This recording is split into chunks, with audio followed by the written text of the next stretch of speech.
నమస్తే మ్యామ్, నేను డాక్టర్ భాగ్యలక్ష్మి. ఇక్కడే గుంటూరు మెడికల్ కాలేజ్లో రేడియాలజీ అసిస్టెంట్ ప్రొఫెసర్గా చేస్తున్నాను మ్యామ్. తను మా హస్బెండ్ డాక్టర్ ఎన్ భాస్కర్. తను నల్లపాడు రీజనల్ ట్రైనింగ్ సెంటర్లో వర్క్ చేస్తున్నారు. యాక్చువల్లీ తను double lung transplant recipient ma'am.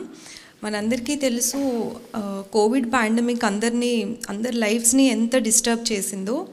తను కోవిడ్ టైంలో 2020-21 ఆ టైంలో కారంచేడు పిహెచ్సిలో మెడికల్ ఆఫీసర్గా వర్క్ చేస్తున్నారు మ్యామ్.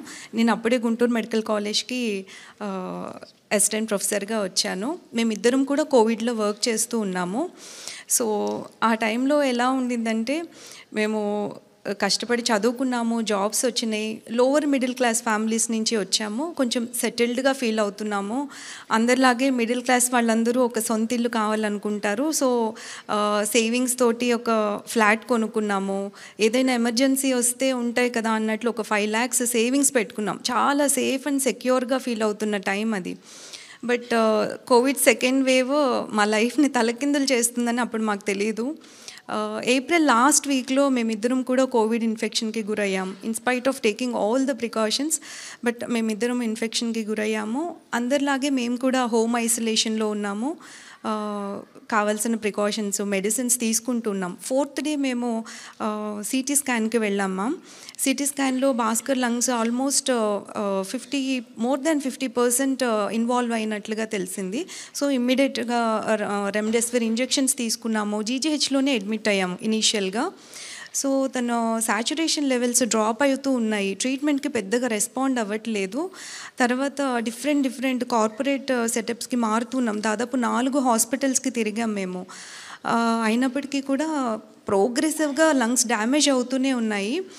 సో తన లంగ్స్ 2 కూడా complete lung fibrosis, post Covid lung fibrosis అనే కండిషన్కి గురవ్వడం వల్ల ఇంకా ఫైనల్గా లంగ్ ట్రాన్స్ప్లాంట్ ఒక్కటే సొల్యూషన్ అనేది చెప్పారు. ఈ ప్రాసెస్ అంతలో నేను చెప్పినట్లు ఆ 5 lakhs ఎమర్జెన్సీ ఫండ్ అనేది మాకు ఒక 1 week కూడా సరిపోలేదు ట్రీట్మెంట్కి.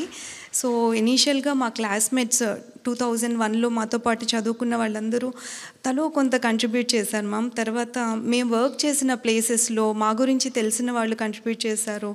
డాక్టర్స్ ఏంటి అందరూ సాయం చేశారు. కానీ అవన్నీ కూడా చాలా కొంచెం అంటే ఆ ట్రీట్మెంట్ కంప్లీట్గా తీసుకునే అంత సరిపోవు. సో మా వెల్ విషర్స్ చెప్పింది ఏంటంటే, గవర్నమెంట్ని అప్రోచ్ అవ్వండి, ఖచ్చితంగా మీకు సాయం దొరుకుతుంది అని చెప్పారు. సో మేము అప్పటి మినిస్టర్ గారు బాలినేని శ్రీనివాస్ రెడ్డి గారిని అప్రోచ్ అవ్వడం జరిగింది. సో సార్ మా ఇష్యూ అంతా కూడా సీఎం గారి దృష్టికి తీసుకొని వెళ్ళారు. సో సీఎం గారు ఇమ్మీడియట్గా ఒక డెసిషన్ తీసుకున్నారు. ఇంత కష్టపడి ఆనెస్ట్గా పనిచేస్తున్న డాక్టర్స్ ఈరోజు కోవిడ్ వల్ల చనిపోయే పరిస్థితి ఖచ్చితంగా రాకూడదు, గవర్నమెంట్ అండగా నిలబడుతుందని వెంటనే భాస్కర్ ట్రీట్మెంట్కి అవసరమైన ఎంత అయితే అంత గవర్నమెంట్ భరిస్తుంది అని మాట ఇచ్చారు. అది దాదాపు 1,17,00,000 అయింది తనకి. సో ఆ మొత్తం అమౌంట్ కూడా గవర్నమెంటే పే చేసింది. ఈరోజు భాస్కర్ ఇంత హెల్దీగా, హ్యాపీగా మేము మళ్ళీ నార్మల్గా మా లైఫ్ లీడ్ చేస్తున్నామంటే అది కేవలం సీఎం గారి చలవే. Thank you so much. How are you feeling, Bhaskar, now?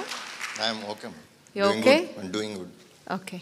Take care of yourself. How are you regularly going to the hospital? Yeah. You're doing your duties? Yeah, I'm doing my duties. Yeah. Great. But the consultant has advised not to do any patient care. Okay. So I am working as on teaching faculty here. Great. Okay. Take care of yourself, Bhaskar. Okay. Thank you. మేము కష్ట కాలంలో ఉన్నప్పుడు మాకు help చేసిన ప్రతి ఒక్కరికి, ముఖ్యంగా CM గారైన జగన్మోహన్ రెడ్డి గారికి, నాకు లంగ్ డొనేట్ చేసిన ఆ డోనర్ అండ్ దేర్ ఫ్యామిలీకి మేము జీవితాంతం రుణపడి ఉంటాం. Thank you.